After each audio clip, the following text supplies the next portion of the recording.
Good morning, my dear friends. Welcome once again in my YouTube channel, Commerce Excellence Hub, where learn accountancy in easy way. प्यारे साथियों, आप सभी का स्वागत है कॉमर्स एक्सीलेंस हब में, जहां आपको अकाउंटेंसी काफी इजी लैंग्वेज में और इजी तरीके से समझाया जाता है। तो आज जो हम टॉपिक डील करने जा रहे हैं वो है सम बेसिक अकाउंटिंग थ्योरी। मतलब अकाउंटिंग जो हम प्रैक्टिस करते हैं उसके लिए कुछ बेसिक थ्योरी हैं जो हमें जानना जरूरी है। जो क्लास 11th में है उनके लिए ये चैप्टर 2 है, क्लास 11 चैप्टर 2। और जो ऐसे व्यक्ति जो अकाउंट से डील करते हैं लेकिन उनको पता नहीं है, तो वो भी इस चीज को देखे ताकि उनको भी समझ में आए कि अकाउंटेंसी आखिर में जो इसके बेसिक थ्योरी है वो है क्या। ठीक है, आज जो हम पढ़ने जा रहे हैं वो टॉपिक है इंट्रोडक्शन ऑफ थ्योरी। मतलब थ्योरी बेस्ड अकाउंटिंग का इंट्रोडक्शन पढ़ेंगे। इसके बाद हम जानेंगे gap, generally accepted accounting principles के बारे में। ठीक है, इसके बाद फिर हम जानेंगे business accounting concept, basic accounting concept. मतलब कुछ अकाउंटिंग के कुछ बेसिक अवधारणाएं हैं जिनके बारे में हम पढ़ेंगे। और इस कंसेप्ट में क्या क्या होंगे, तो बिजनेस एंटिटी कंसेप्ट होगा, मनी मेजरमेंट होगा, गोइंग कंसर्न कंसेप्ट होगा। ठीक है, अकाउंटिंग पीरियड, कॉस्ट कंसेप्ट, इसके बाद डुअल जिसको हम डुअलिटी भी कहेंगे, रिवेन्यू रिकॉग्नाइजेशन, फिर इसके बाद matching, full disclosure, consistency, conservatism, materiality और ऑब्जेक्टिविटी। ये सभी जो है बेसिक अकाउंटिंग कॉन्सेप्ट के अंदर आते हैं। ठीक है, तो आज हम सिर्फ इतना ही पढ़ेंगे। क्या क्या पढ़ेंगे, introduction of theory, basic gap के बारे में और कुछ बेसिक अकाउंटिंग कॉन्सेप्ट के बारे में। चलिए, तो हम स्टार्ट करते हैं अकाउंटिंग की डेफिनेशन से। अकाउंटिंग क्या होता है? Accounting is concerned with the recording, classifying and summarising of financial transaction and events and interpreting the results thereof. कहता है कि अकाउंटिंग जो है वह एक प्रोसेस है जिसमें कंपनी के अंदर होने वाले ट्रांजैक्शंस को रिकॉर्ड किया जाता है, उसके बाद क्लासिफाई किया जाता है, फिर उसके बाद समराइज किया जाता है फाइनेंशियल ट्रांजैक्शंस को, और फिर उसको इंटरप्रेट करके कम्युनिकेट किया जाता है इसको यूजर्स। ठीक है, मतलब हो गया रिकॉर्डिंग क्या किया जाता है, जो फाइनेंशियली फॉर्म में जिसको हम मेजर कर सके, जिसको हम अमाउंट का रूप दे सके। ठीक है, सिर्फ वैसे ही ट्रांजैक्शंस को रिकॉर्ड किया जाता है। जैसे कि आप कोई सामान लेकर आते हो, सामान की क्वालिटी का इसमें रिकॉर्ड नहीं किया जाता है, रिकॉर्ड किया जाता है सामान की कीमत क्या है। ठीक है, तो देख रहे हो ना, तो अकाउंटिंग जो है वो हमें क्वांटिटेटिव अमाउंट से डील करता है। तो जो अमाउंट, जो ट्रांजैक्शन अमाउंट मनी के रूप में काउंट हो सकता है, मेजर हो सकता है, सिर्फ वैसे ही ट्रांजैक्शन को रिकॉर्ड किया जाता है। और फिर जो एक जैसे उसके सब रिकॉर्ड करने के बाद रिकॉर्ड कहाँ किया जाता है, जर्नल और लेजर में। ठीक है, जर्नल में क्या किया जाता है, उसको रिकॉर्ड किया जाता है जर्नल बुक में। और फिर उसके बाद लेजर होता है, लेजर में क्या होता है, जो सेम तरह के जो ट्रांजेक्शन होते हैं उसको एक अकाउंट में डाला जाता है। जैसे कैश, कैश परचेज है, कैश सेल्स है, तो उसको कैश में डाला, कैश के बुक में डाला जाता है। क्रेडिट परचेज और क्रेडिट सेल है तो परचेज बुक में डाला जाता है, और क्रेडिट सेल है तो सेल्स बुक में डाला जाता है। तो ये क्या हो गया आपका, क्लासिफाई कर दिया कि ये जो है आपको सिर्फ एक जो सेम तरह के ट्रांजेक्शन है उसको एक ग्रुप में डाल दिया। ठीक है, इसे कहते हैं क्लासिफाई करना। फिर उसके बाद समराइज होता है। समराइज मतलब कि जब हम क्लासिफाई कर देते हैं, जब लेजर में पोस्टिंग कर देते हैं जर्नल के बाद, तो उसके बाद इसे हमें क्या करना पड़ता है, इसको हमें एक ऐसे अकाउंट बुक में तैयार रखना पड़ता है जिसमें जो बहुत सारे ट्रांजैक्शन है उसको उसका समरी फॉर्म तैयार हो सके। समरी फॉर्म मतलब होता है कि छोटे में। ठीक है, क्योंकि ट्रांजैक्शन तो बहुत सारे होते हैं, लेकिन क्या होता है कि जब हम उसको लेजर में पोस्ट कर देते हैं, तो सब जो मेन हेड होता है, जिसके नाम से वो अकाउंट खुलता है, लेजर अकाउंट, ठीक है, उसी को सिर्फ उसके बैलेंस और उस नाम को हम ट्रांसफर करते हैं किसमें, ट्रायल बैलेंस में। किसमें, ट्रायल बैलेंस में। तो ट्रायल बैलेंस में हर तरह का आ जाता है, उसमें लायबिलिटी भी आ जाता है, एसेट भी आ जाता है, एक्सपेंस भी आ जाता है, इनकम भी आ जाता है। ठीक है, फिर जब ट्रायल बैलेंस तैयार होता है तो उसके बाद हम तैयार करते हैं क्या, trading and profit and loss account और फिर बैलेंस शीट। ठीक है, trading and profit and loss account और फिर बैलेंस शीट तैयार करते हैं। ठीक है, ये हो गया आपका समरी।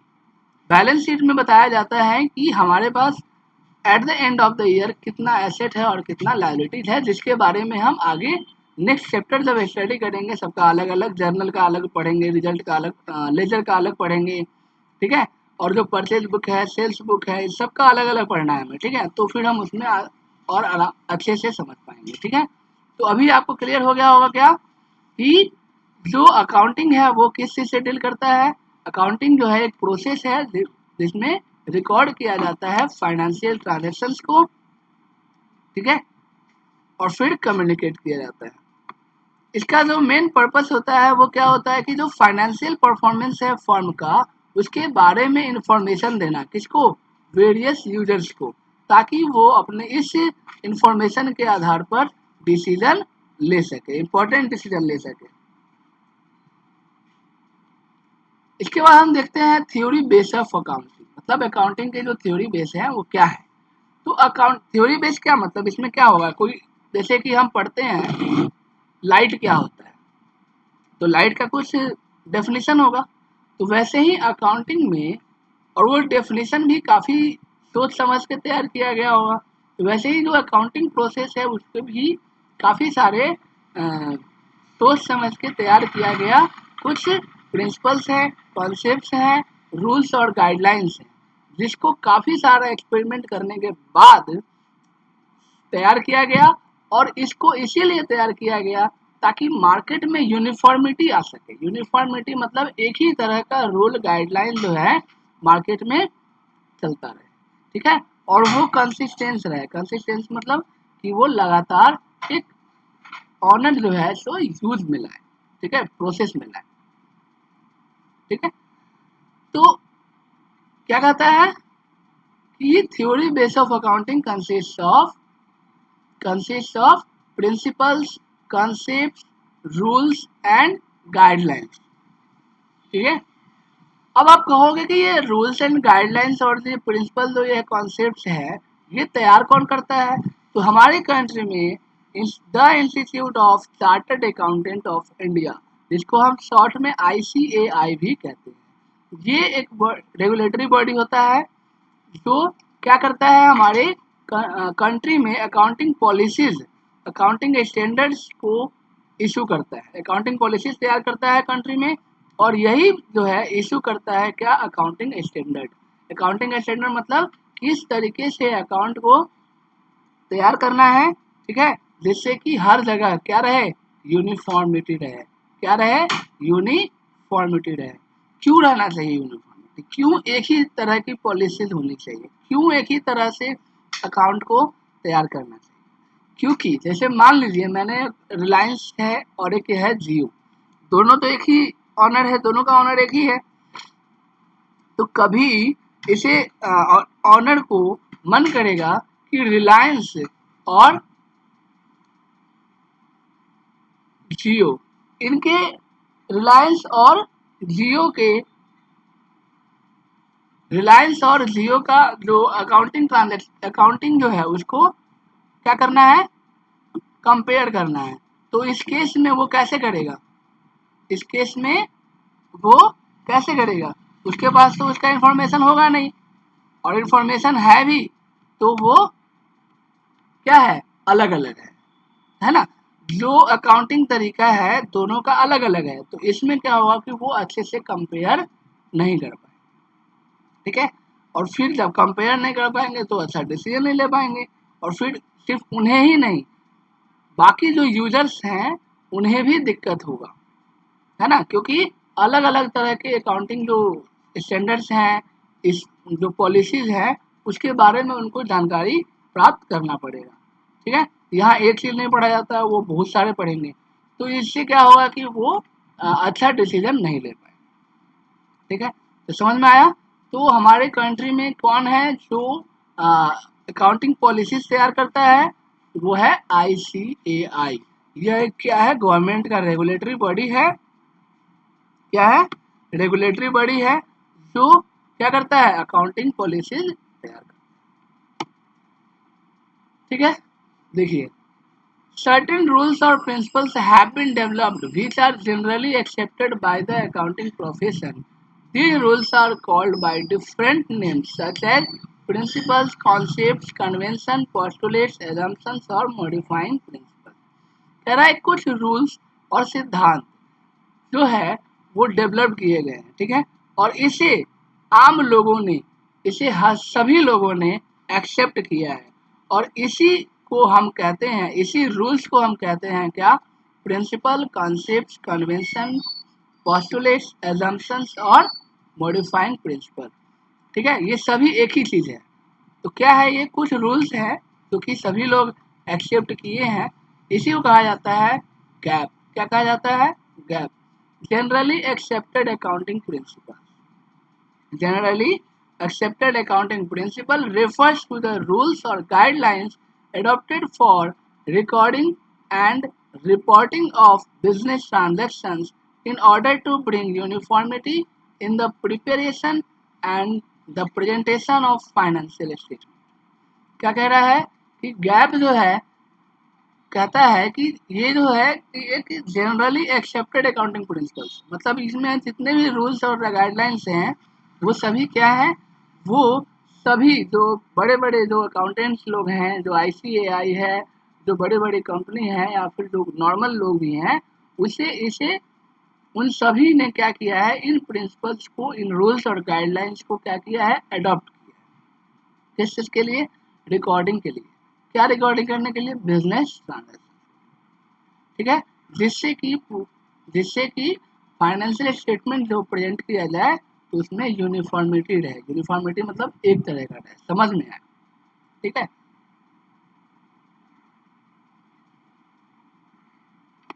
हाँ तो बच्चों अगर समझ में आ रहा है तो ठीक है, अगर नहीं समझ में आ रहा है तो प्लीज़ कमेंट सेक्शन में आप कुछ हमें कमेंट कीजिए कि आपको कौन सा टॉपिक, कौन सा वर्ड, कौन सा लाइन आपको समझ में नहीं आया है। ठीक है, और इसके साथ ही साथ आप प्लीज़ सब्सक्राइब भी करते रहें और शेयर करते रहें ताकि जो हमें मोटिवेशन मिलता रहे कि हम और अच्छा करें। ठीक है, चलिए तो आगे हम पढ़ते हैं बेसिक अकाउंटिंग कॉन्सेप्ट। जैसा कि हमने बताया था कि हम जो टॉपिक जो कंटेंट है हमारा वो क्या है, थ्योरी के बारे में जानेंगे हम, क्या है थ्योरी बेस ऑफ अकाउंटिंग। फिर हम जानेंगे गैप के बारे में, गैप क्या है, और फिर हम जानेंगे इसके बारे में बिजनेस बेसिक अकाउंटिंग का। गैप हमने देख लिया, गैप में क्या कहता है कि गैप एक क्या है, जनरली एक्सेप्टेड अकाउंटिंग पॉलिसी है।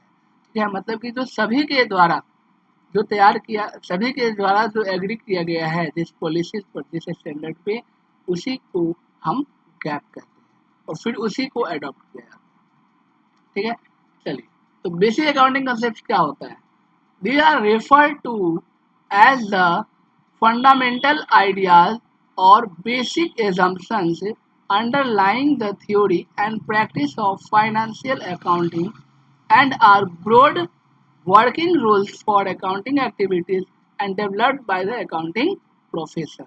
क्या कह रहा है, ये जो बेसिक अकाउंटिंग कंसेप्ट है ये क्या है, ये फंडामेंटल आइडियाज हैं, जो आधारभूत होता है ना कि हम अकाउंटिंग कैसे स्टार्ट करें। ठीक है, अकाउंट्स में क्या क्या, मतलब किस तरीके, किसको हम डेबिट करें, किसको हम क्रेडिट करें, ठीक है, किसको ऐड करना है, किसको लेस करना है। तो ये जो कुछ फंडामेंटल आइडियाज होते हैं जिसे थ्योरी में दिया गया है, और थ्योरी में भी लाते हैं और प्रैक्टिस में भी लाते हैं। ठीक है, क्योंकि इसका जो वर्किंग होता है वो बहुत ही ब्रॉड होता है, बहुत सारा एक्टिविटीज होता है फॉर्म में जिसको हमें इसमें क्या करना पड़ता है, रिकॉर्ड करना। ठीक है, तो ये कैसे होगा, किस कॉन्सेप्ट को लेकर होगा, किस बेसिक आइडियाज को लेकर होगा, उस चीज को डेवलप किया गया है काफी बड़े बड़े अकाउंटिंग प्रोफेशनल्स के द्वारा। ठीक है, अभी आप कहोगे कि ये किस तरीके का मतलब क्या है, कॉन्सेप्ट है। ठीक है, जिसके बारे में हमें जानना है। तो देखिए, एक है बिजनेस एंटिटी कॉन्सेप्ट, फिर है मनी मेजरमेंट कॉन्सेप्ट, फिर है गोइंग कंसर्न कॉन्सेप्ट, फिर है आपका अकाउंटिंग पीरियड, फिर कॉस्ट, फिर डुअल, फिर revenue matching, full disclosure, consistency, conservatism, materiality और ऑब्जेक्टिविटी। इन सभी के बारे में एक एक करके हम पढ़ेंगे। ठीक है, सबसे पहले business entity concept.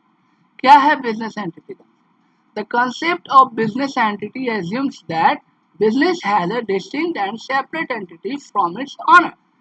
It means that for the purposes of accounting, the business and its owners are to be treated as two separate entities. कहता है कि बिजनेस एंटिटी कॉन्सेप्ट कहता है कि जो बिजनेस है, ठीक है, और जो ऑनर है, ये दोनों ही अलग अलग व्यक्ति हैं। बिजनेस है वो आर्टिफिशियल पर्सन है, जो फर्म है वो क्या है, आर्टिफिशियल पर्सन है, उसको तैयार किया गया है, किसके द्वारा, उसके मालिक के द्वारा, उसके ऑनर के द्वारा। तो ये जिसको तैयार किया गया है, दोनों ही क्या है, जिसको तैयार किया गया है फर्म, और जिसने तैयार किया है ऑनर, ये दोनों ही क्या है, अलग अलग व्यक्तित्व हैं, अलग अलग लोग हैं। तो जो बिजनेस में ट्रांजैक्शंस का रिकॉर्ड किया जाएगा वो ऑनर पॉइंट ऑफ व्यू से नहीं किया जाएगा, बिजनेस पॉइंट ऑफ व्यू से किया जाएगा। यह भी क्या है, एक व्यक्ति है, ठीक है, यह भी क्या है, एक व्यक्ति है। तो ये किसी से अगर पैसा लेगा या फिर किसी को पैसा देगा तो ये अपने अनुसार रिकॉर्ड करेगा, ठीक है। और जो दूसरा है, मतलब हम मान लीजिए एक्स एक कंपनी है और वाई ने फॉर्म किया है, तो एक्स जो भी ट्रांजेक्शन रिकॉर्ड करेगा वो अपने पॉइंट ऑफ व्यू से करेगा, ना कि वाई के पॉइंट ऑफ व्यू से, ठीक है। क्योंकि वाई तो ये सोचेगा कि मैंने पैसा लगाया है, मैंने ही पैसा निकाला है, तो मुझे तो लॉस हुआ नहीं। पर कंपनी वाला ये सोचेगा, अगर कंपनी एक्स है तो एक्स क्या सोचेगा कि नहीं नहीं नहीं, इसने पैसा लगाया तो क्यों लगाया, इसको रिटर्न चाहिए तभी तो लगाया, इसको प्रॉफिट चाहिए, और इससे प्रॉफिट अगर ऐसे ही पैसा ये निकालता रहेगा, डालता रहेगा, तो क्या इसको प्रॉफिट होगा, नहीं हो पाएगा। तो एक्स कहता है कि नहीं भाई, अगर तुम इसमें से पैसा निकालते हो या फिर डालते हो तो तुम्हारा जो है एक अलग से अकाउंट बनेगा। मतलब जो नॉर्मल होते हैं लोग जिनसे हम बिजनेस, मतलब एक्स उधार लेता है, वो अलग है, उसको कहा जाता है क्रेडिटर्स। क्या कहा जाता है, क्रेडिटर्स। लेकिन जो लेकिन जो ऑनर है, जिसने एक्स को बनाया है और वह इस मतलब पैसा इसमें लगाएगा, तो वो भी तो लायबिलिटी होगा, एक तरह का क्रेडिटर होगा, लेकिन उसके अमाउंट को रिकॉर्ड किया जाएगा कैपिटल। कैपिटल नाम का एक अकाउंट दिया जाएगा, कैपिटल नाम का एक हेड दिया जाएगा, जिसमें अगर वो पैसा इन्वेस्ट करेगा तो कैपिटल में ऐड हो जाएगा, और अगर वो पैसा निकालेगा तो कैपिटल में से लॉस हो जाएगा, मतलब लेस हो जाएगा, ठीक है। तो नॉर्मल जो क्रेडिटर्स होते हैं बाहर के लोग, ठीक है, उनको अलग अकाउंट दिया जाता है, और जो ऑनर होता है उनको अलग। तो इसीलिए कहा गया है कि बिजनेस जो है, ठीक है, क्योंकि अगर बार बार वो पैसा निकालता है तो उसे लॉस होगा ना, तो फिर ये जो ऑनर है वो अपना जो मेन पर्पस है एक्स को तैयार करने का, वो रिसीव नहीं कर पाएगा।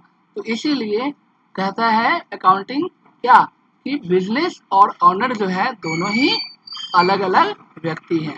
एक्स लिमिटेड और वाई जो कि उसका ऑनर है, ये दोनों ही अलग अलग है। तो अकाउंटिंग जो रिकॉर्ड होगा वो किसके पॉइंट ऑफ व्यू से होगा, अकाउंटिंग पॉइंट ऑफ व्यू से होगा, ना कि ऑनर पॉइंट ऑफ व्यू, ठीक है।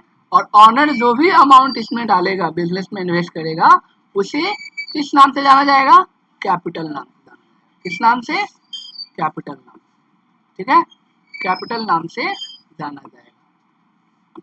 समझ में आया?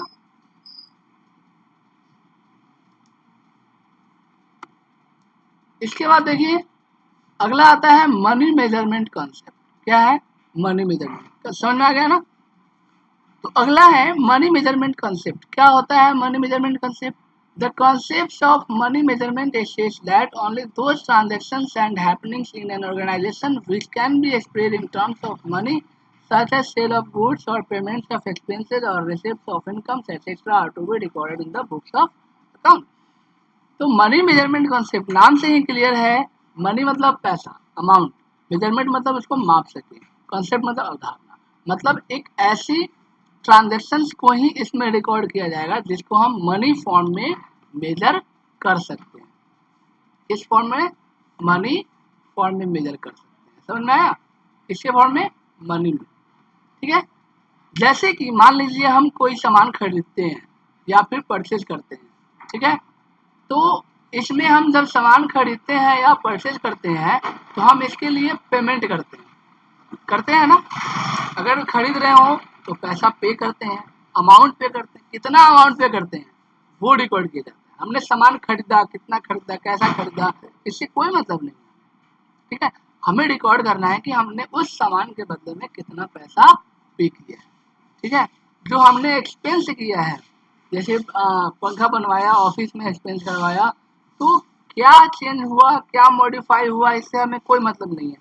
हमने एक्सपेंस कितना किया है, हमने एक्सपेंस कितना किया है इससे मतलब है। वो अमाउंट, वो मनी जो हम पे करते हैं उसको, उससे मतलब है। तो सिर्फ मनी मेजरमेंट कंसेप्ट कहता है कि हम ऐसे ट्रांजेक्शन कहीं रिकॉर्ड करेंगे जिसको हम मनी में मेजर कर सकें, ठीक है। अगला है गोइंग कंसर्न कंसेप्ट। क्या है going concern concept? The concept of going concern assumes that a business firm would continue to carry out its operate indefinitely, that is for a fairly long period of time, and would not be liquidated in the foreseeable future. मतलब going concern concept कहता है कि जो business है, business जो किसी व्यक्ति ने स्टार्ट किया है उसको लंबे टाइम, मतलब उसको कब बंद करना है, कब समाप्त करना है, ये तय नहीं होता है। बस क्या होता है कि हम बिजनेस स्टार्ट कर देते हैं और नज़दीकी टाइम में, मतलब कि 1 महीने, 2 महीने, 3 महीने, 1 साल, 2 साल में उसको बंद करने का कोई भी हमारा कॉन्सेप्ट नहीं होता है, ठीक है।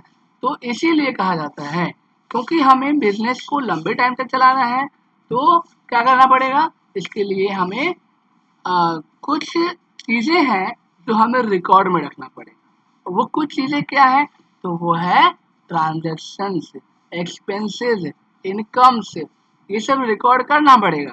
क्योंकि इससे हमें पता चलेगा कि हम इस साल कितना अर्न किए हैं, और आगे अगर अर्न किए हैं, प्रॉफिट किए हैं, तो और प्रॉफिट कितना कमाया जाए, आगे कैसे बढ़ा जाए, उसके बारे में प्लानिंग कर सकता है ना।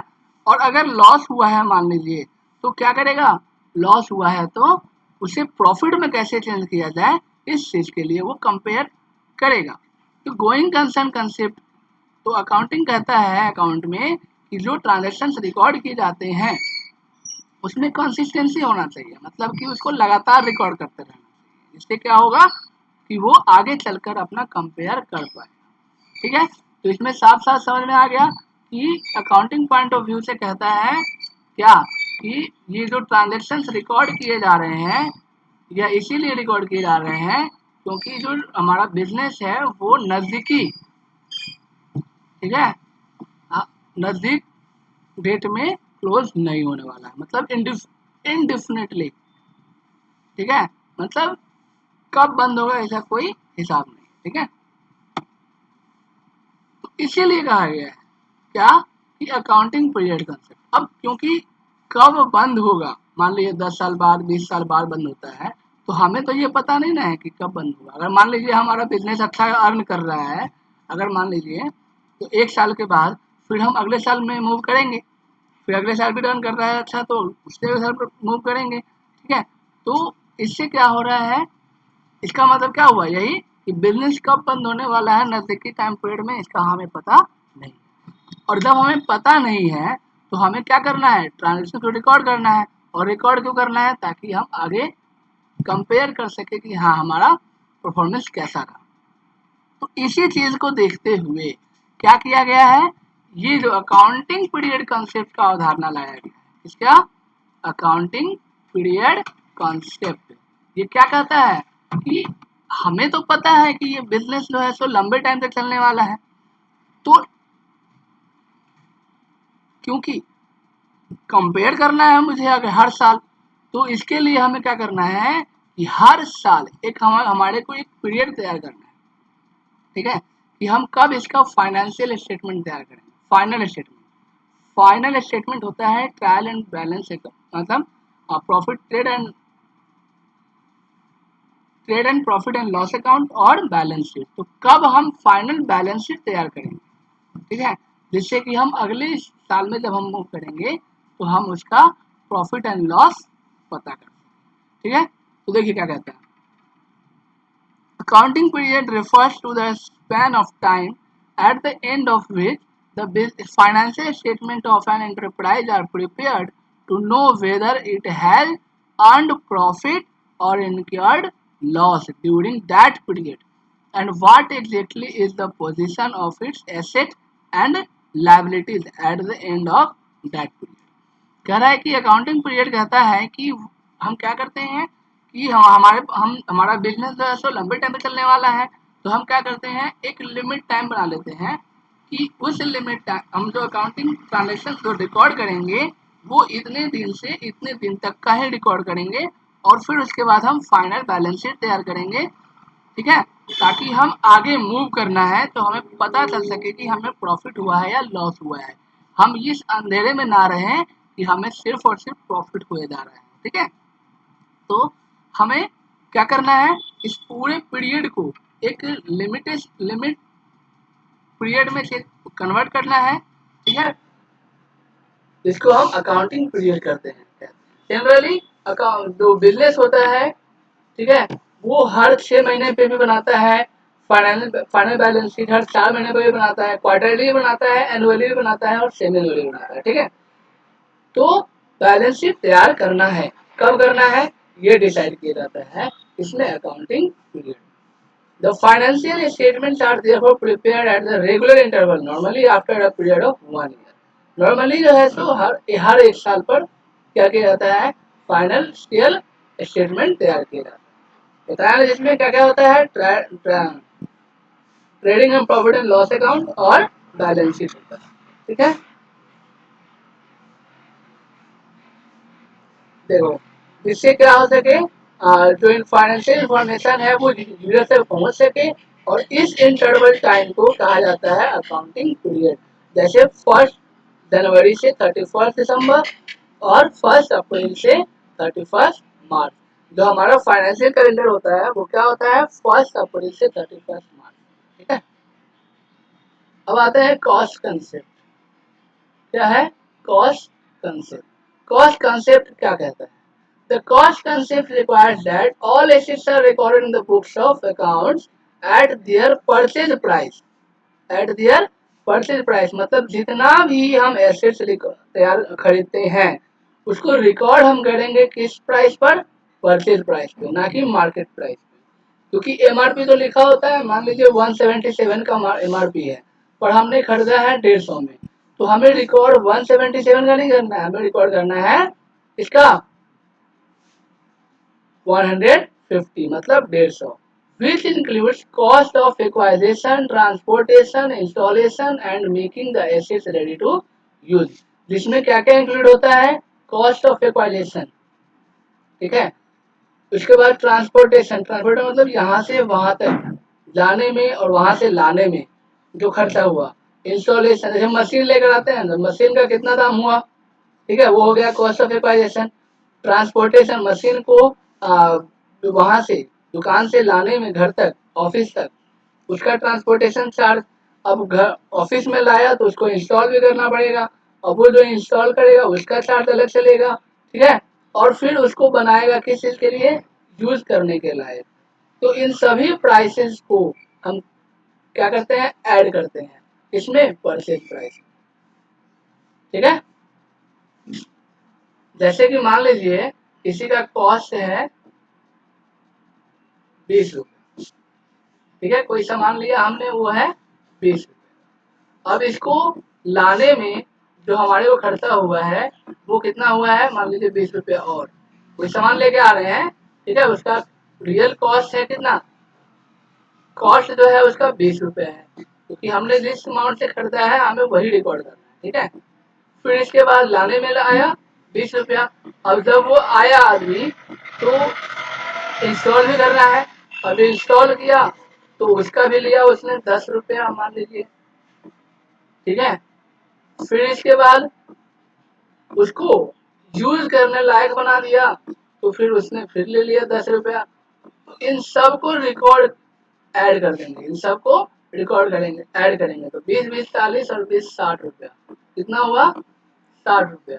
तो ये जो 60 रुपया है ये हमारा कहलाएगा क्या, परचेज प्राइस। क्या कहलाएगा, परचेज प्राइस। ठीक है, तो कितने का सामान लाया था, सामान का दाम था 20 रुपया, और लेकर आया ट्रांसपोर्टेशन कॉस्ट भी 20 रुपया, और जो इसने इंस्टॉल किया वो भी 10 रुपया, और फिर बाद में जो 10 रुपये और खर्च हो गया इधर उधर में, तो वो हो गया टोटल 60 रुपया। तो हम जो परचेज प्राइस हम जो किसी भी गुड्स का जो रिकॉर्ड करेंगे वो कितना करेंगे हम, 60 रुपया।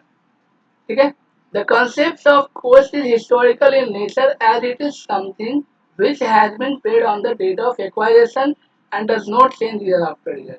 ये जो कंसेप्ट है कॉस्ट का वो हिस्टोरिकल नेचर का होता है। कैसा होता है, हिस्टोरिकल नेचर का। ठीक है, इसमें क्या होता है कि हर साल जो मनी चेंज होता है, जैसे मशीन हमने लाया 20 रुपए का, तो जरूरी थोड़ी नहीं कि अगले महीने अगले दिन भी आप लाओगे तो वही अमाउंट रहेगा, है ना। पर हमें, तो हम उस रेट से रिकॉर्ड नहीं करेंगे, हम जिस अमाउंट पर हमने खरीदा है उसी अमाउंट को रिकॉर्ड करेंगे। ठीक है, तो इसका बताया ना, इसका एक लिमिटेशन भी है कॉस्ट बेसिस का। वो क्या है कि वो जो रियल दाम है, करंट दाम है मार्केट में, उसको रिकॉर्ड नहीं करता है, जिससे क्या होता है कि प्रॉफिट हाइड किया जाता है। देखिए, however, an important limitation of historical cost basis is that it does not show the true worth of the business and may lead to hidden profits. During the period of rising prices, the market value or the cost at which the assets can be replaced are higher than the value at which these are shown in the books of account। मतलब market में आप उसको replace कर सकते हैं higher amount में, पर आपने जो अमाउंट लिखा हुआ है वो क्या है, लो है। तो इससे क्या होता है कि हम प्रॉफिट को छिपाते हैं। ठीक है, तो यह एक क्या है, लिमिटेशन है। अब आता है डुअल एस्पेक्ट कॉन्सेप्ट। क्या कहता है, डुअल मतलब क्या हो गया, डबल, एस्पेक्ट मतलब क्या हो गया कि जो भी ट्रांजैक्शन है उसके हर ट्रांजैक्शन के दो इफेक्ट होते हैं। ठीक है, दो इफेक्ट होते हैं, और उस दोनों इफेक्ट को हमें क्या करना होता है, रिकॉर्ड करना। जैसे देखिए, डेफिनेशन कहता है dual aspects is the foundation और basic principle of accounting. It provides the very basis for recording business transactions into the books of account. This concept says that every transaction has dual or twofold effects and should therefore be recorded at two places।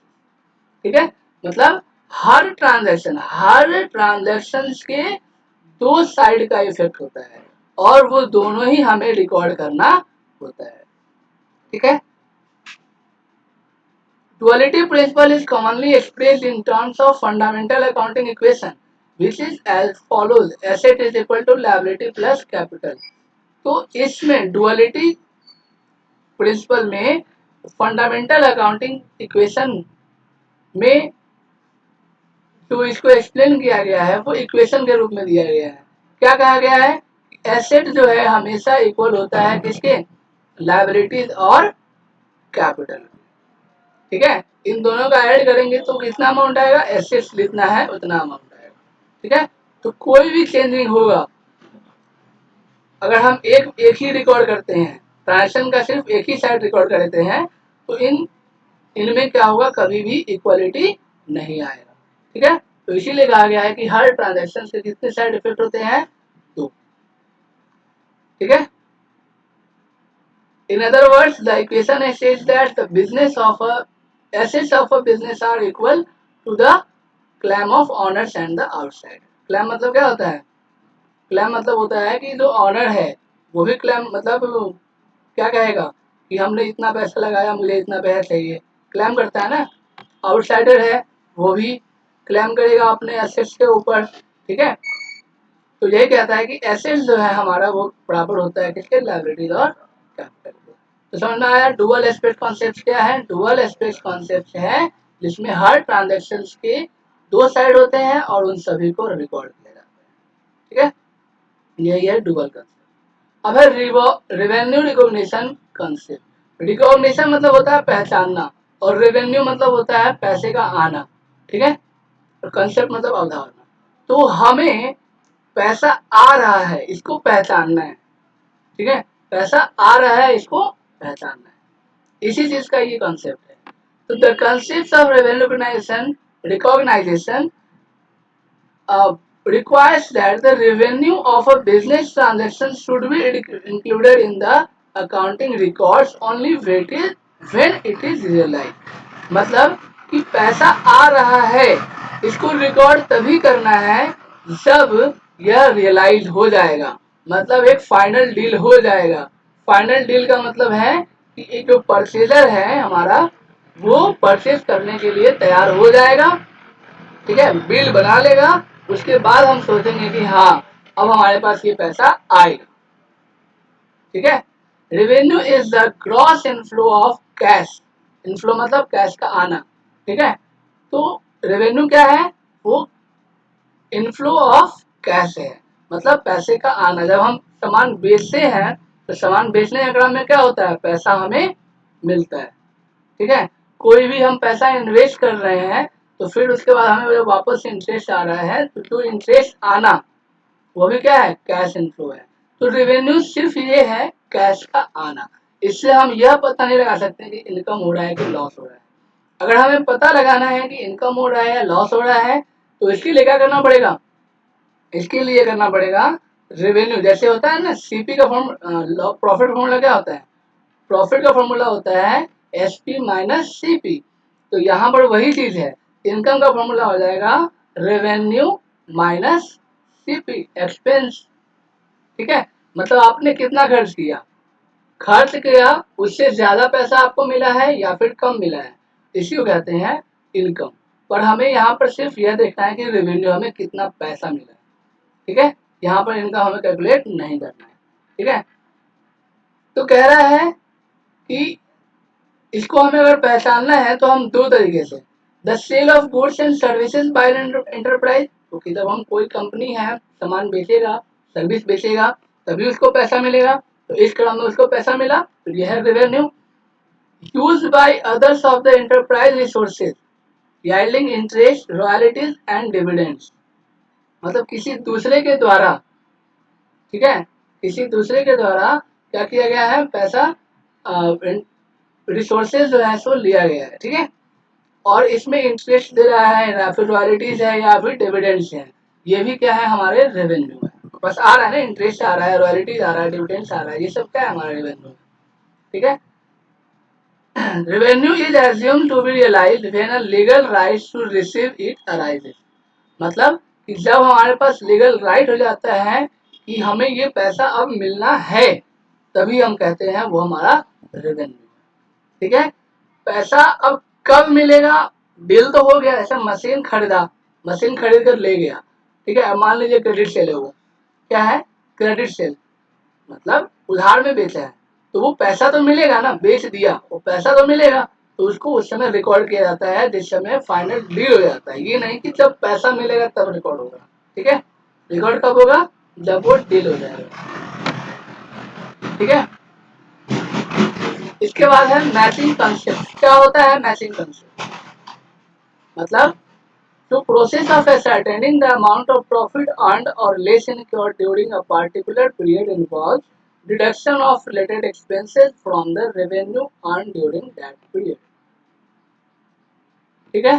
कहता है कि matching concept मतलब हम इसे मिलाते हैं, क्या मिलाते हैं कि हमने पूरे साल में कितना प्रॉफिट कमाया, ठीक है। और वो कैसे हम कमाते हैं, जो पूरा हमने पूरे साल जो एक्सपेंस किया है, ठीक है, उसको हम माइनस करते हैं किससे, रेवेन्यू से। तो हमें पता चलता है क्या कि कितना हमें प्रॉफिट हुआ है या फिर लॉस हुआ है, ठीक है। और इसको मैच करने के लिए हमारे पास उसके प्रूफ भी होने चाहिए, ठीक है, जिसको हम कहते हैं वेरिफिएबल, ठीक है, जिसको हम पढ़ेंगे इसमें, इसमें वेरिफिएबल कंजर्वेशन होगा इसमें, ठीक है, उसमें हम पढ़ेंगे। अब आते हैं फुल डिस्क्लोजर कंसेप्ट। मैचिंग का सेशन में आया, इसमें क्या करते हैं, हम मैच करते हैं कि जो हमारा इनकम हुआ है वो रियली में रेवेन्यू माइनस एक्सपेंस है या नहीं, ठीक है। मतलब जितना हमने पैसा आया है उसको माइनस करेंगे एक्सपेंस से, तो हमें क्या पता चलेगा, प्रॉफिट और लॉस। ठीक है, अब आता है फुल डिस्क्लोजर कंसेप्ट। क्या है, फुल डिस्क्लोजर कंसेप्ट मतलब the principle of full disclosure requires that all materials and relevant facts concerning financial performance of enterprise must be fully and completely disclosed in the financial statements and their accompanying क्या notes. ठीक है, कह रहा है कि यह principle of full disclosure concept कहता है कि जो भी आप फाइनेंशियल परफॉर्मेंस कर रहे हैं, जो भी मान लीजिए कोई चेंज कर रहे हैं कंसेप्ट में या जो रूल्स है उसमें चेंज कर रहे हैं, कुछ भी चीज़ है आपका आप सामान खरीद रहे हैं आप फिर बेच रहे हैं, उसके लिए आपको क्या करना है, फुटनोट्स देना है, छोटे में नीचे लिखना है कि हाँ ये पैसा आया तो किसके लिए आया। ठीक है, इससे क्या होता है कि इन फ्यूचर हम कंपेयर कर पाते हैं, मैच कर पाते हैं। ठीक है, this is to enable the users to make correct assessment about the profitability. अब हमने दिखा दिया इतना प्रॉफिट हुआ इतना लॉस हुआ, तो इसमें सिर्फ हमें प्रॉफिट और लॉस पता चलेगा। ठीक है, अगर उसमें लिखा रहेगा कि हाँ इतना सेल किया है और फिर हमने प्रॉफिट कमाया है, इतना लॉस कमाया है, तो वो चीजें हमें यहाँ पर दिखाना पड़ेगा। क्या कि जो फॉर लॉस है वो हमने कहाँ पर अर्न किया है, प्रॉफिट जो है हमने वो कैसे मिला हमें। ठीक है, वो सभी चीजें हमें यहाँ पर रिकॉर्ड करना पड़ेगा, इसी कहा जाता है डिस्क्लोजर। अकाउंट से रिलेटेड जो भी चीजें हैं उन सभी को डिस्क्लोज करना पड़ता है इसके सामने, यूजर्स के सामने, ताकि वो करेक्ट डिसीजन ले सके। अब है कंसिस्टेंसी कंसेप्ट। कंसिस्टेंसी कहता है, कंसिस्टेंसी मतलब क्या होता है, लगातार। ठीक है, तो हमें क्या है कि ट्रांजैक्शन जो है हमारे कंपनी में वो लाखों में होता है। ठीक है, डेली लाखों करोड़ों में ट्रांजेक्शन होता है, तो हम क्या सभी ट्रांजेक्शन को याद कर पाएंगे, बिल्कुल नहीं। हमारा माइंड जो है लिमिटेड है, जो हमें लिमिट अमाउंट में ही याद कर रख पाता है। तो हमने परसों क्या खाया था वो याद नहीं रहता है, तो हम 100 चीजें एक दिन में जो 100 बात चीजें मान लो कि आपको याद भी हो जाता है। ठीक है, लेकिन फिर वो डेली होता है ना, लाख करोड़ों में ट्रांजेक्शन, तो फिर क्या आपको वो डेली जो लाखों करोड़ों में ट्रांजेक्शन होता है वो सभी आपको याद रहेगा, नहीं याद रहेगा। ठीक है, और इसीलिए कहा गया है कि हम जो फाइनेंशियल स्टेटमेंट है वो प्रिपेयर करें तो हमेशा करें। ठीक है, जिससे क्या हो, कंपेयरेबल हो। क्या हो, कंपेयरेबल हो, मतलब इसको हम कंपेयर कर सके। अब जैसे मान लीजिए हमको इस साल कितना खर्च हुआ, अगले महीने कितना, इस महीने कितना खर्च हुआ अगले महीने कितना खर्च हुआ, ऐसे कंपेयर करना है। तो ये कंपेयर तभी हो पाएगा जब हम हर ट्रांजेक्शन, जो भी हर मिनट जो ट्रांजेक्शन होता है उन सभी का हम रिकॉर्ड करते हैं, तभी क्या हो पाएगा, हम कंपेयर कर पाएंगे, वरना नहीं हो पाएगा। ठीक है, consistency does not prohibit change in accounting policies. Consistency का मतलब ये नहीं है कि आप अकाउंटिंग पॉलिसीज को बार बार चेंज करते रहें, नहीं, आपको ट्रांजेक्शन को रिकॉर्ड करना है बार बार। अगर आप चेंज करते हैं तो आपको दिखाना पड़ेगा, लिखना पड़ेगा कि आपने किस तरीके से क्या चेंज लाया है, लिखा हुआ है ना। Necessary required changes are fully disclosed by presenting them in the financial statement। तो फाइनेंशियल स्टेटमेंट में आपको बताना पड़ेगा कि आपने क्या चेंजेस किया है। ठीक है, मतलब इस महीने का और अगले महीने का जब कंपेयर कर रहे हैं तो अगले महीने में कुछ चेंज किया होगा अपने अकाउंटिंग पॉलिसी या फिर अकाउंटिंग जो तरीके हैं उसमें कंसेप्ट में चेंज किया होगा, तो उसको आपको दिखाना पड़ेगा कि आपने ये चेंजेस किया है। ठीक है, जिससे कि आसानी से कंपेयर हो सके और फिर इसका अच्छा रिजल्ट हो in future. Concepts of conservatism. The concept of conservatism requires that profit should not be recorded until realized, but all losses must be recorded। मतलब ये कंजर्वेटिज्म मतलब क्या होता है, हम पढ़ते हैं ना कंजर्वेशन ऑफ रिसोर्सेज, इसका मतलब क्या है कि हमें जो भी रिसोर्सेज है उसको बचाना है। तो हमारी कंपनी खुद ही एक रिसोर्स है। ठीक है, तो इसको हमें बचाना है, तो इसको बचाने के लिए प्रॉफिट जो आप रिकॉर्ड करते हैं, तो इन फ्यूचर में होने वाले प्रॉफिट को छोड़कर आप हर लॉसेस को आपको रिकॉर्ड करना है। जैसे कि आपने किसी को पैसा दिया, ठीक है, 1000 रुपये दिया, 2000 रुपये दिया, कुछ भी दिया आपने, अब मान लीजिए इन फ्यूचर 1000 2000 रुपये आपको वापस नहीं मिलने वाले हैं। क्यों? क्योंकि जिसने आपसे पैसे लिया था वो या तो भाग गया घर छोड़कर, ठीक है, या फिर वो पागल हो गया, या फिर वो याददाश्त गुम हो गया उसका। तो इस केस में आपको पैसा मिलने वाला नहीं है जब आपको पता चल गया। तो मतलब क्या हुआ, उसने कहा था कि 10 साल के बाद 5 साल के बाद आपको दे देगा, ठीक है। अब आपको 5 साल पहले ही पता चल गया कि हाँ वो नहीं मिलने वाला है, तो आप उसको रिकॉर्ड करेंगे। वो एक तरह का लॉस है जिसको हम बैड डेट्स के नाम से रिकॉर्ड करते हैं, ठीक है। बैड डेट्स, पैसा जो उड़ जाता है, मतलब कहते हैं ना कि पैसा डुबा लिया, उसको हम बैड डेट्स का नाम देते हैं अकाउंटिंग टर्म में, ठीक है।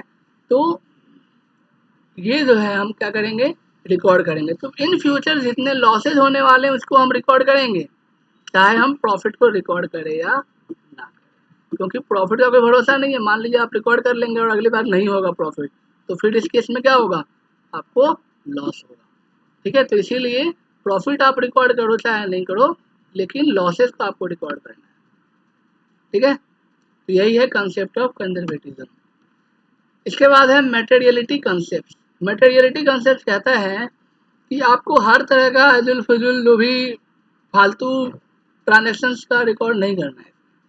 मतलब the concept of materiality requires that accounting should focus on material fact। किस पर, material fact, जिससे efforts should not be wasted in recording and presenting facts which are immaterial in the determination of income। मतलब income को पता करने में ऐसे ही चीज़ों का रिकॉर्ड करना है जिससे रियलिटी में अकाउंट को इफेक्ट होता है, ठीक है। ये नहीं कि आप कुछ भी रिकॉर्ड लिख दें, कुछ भी डिस्क्लोज कर दें, ऐसा कुछ नहीं। तो आपको सिर्फ वही फैक्ट डालना है, वही चीज़ें डालना है जो रिजनेबल हो, और उसके आधार पर यूजर्स जो हैं अपना क्या ले सकते हैं, डिसीजन ले सकते हैं, ठीक है, समझाया। और इससे इफेक्ट हो सकता है।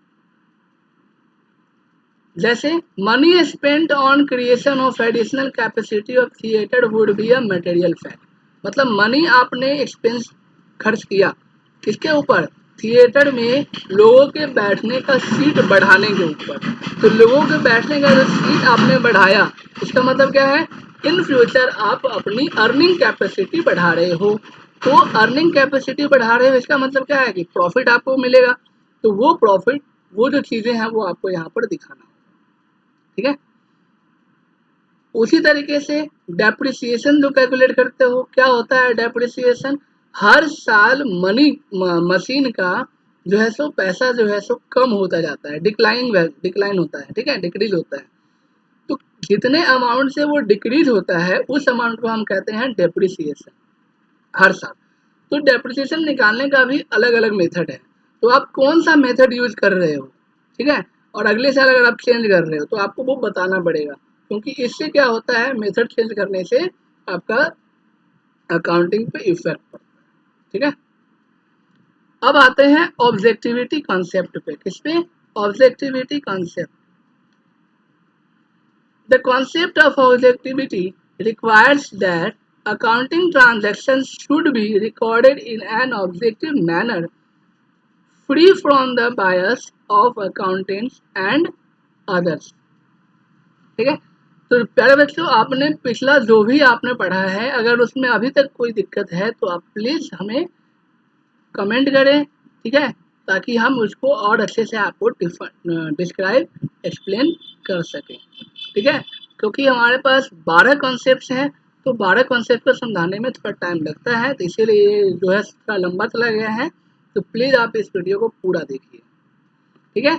तो ऑब्जेक्टिविटी कॉन्सेप्ट जो कहता है वो क्या कहता है कि जो कॉन्सेप्ट है वो रिक्वायर करता है, वो जो रिकॉर्डिंग है ट्रांजेक्शन्स का, वो रिकॉर्डिंग जो ट्रांजेक्शन का होना चाहिए वो अकाउंटिंग पॉइंट ऑफ व्यू से होना चाहिए, ना कि ऑनर के पॉइंट ऑफ व्यू से या फिर किसी और के पॉइंट ऑफ व्यू से, ठीक है।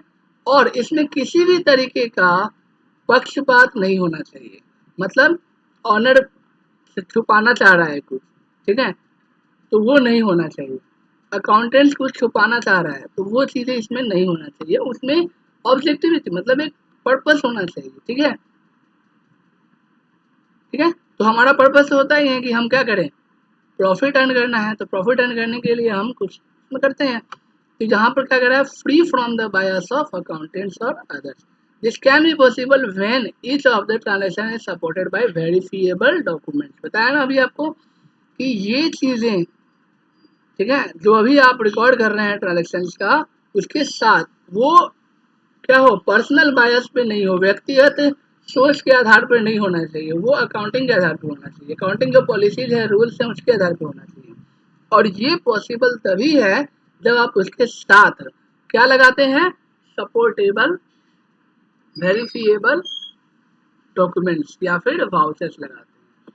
ठीक है, जैसे कि आपने कोई सामान खरीदा 50,000 का, आप उसको 50,000 का नहीं दिखाना चाहते हो, 25,000 का दिखाना चाहते हो, ठीक है, तो आपको 25,000 का यहाँ पर डॉक्यूमेंट दिखाना पड़ेगा, ठीक है, वरना आपको 50,000 का ही दिखाइए।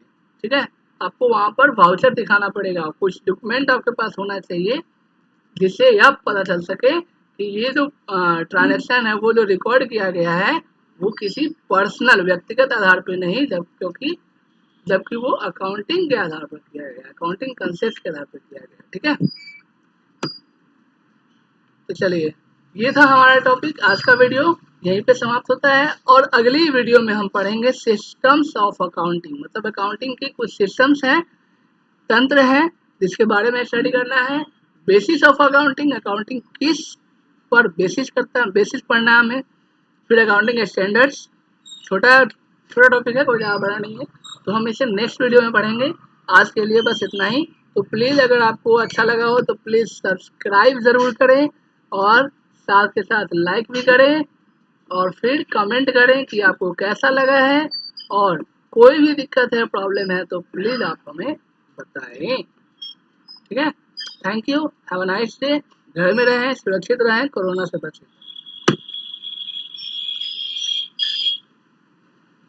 है ना,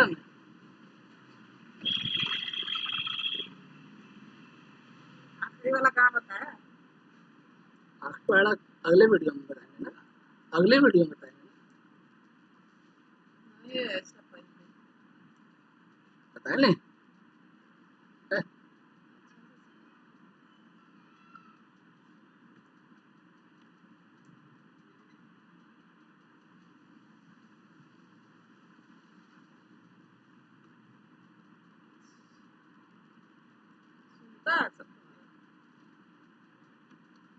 तो पता चलेगा सुनता है कि नहीं, ये बता नहीं है, बिहाफ ऑफ अकाउंटिंग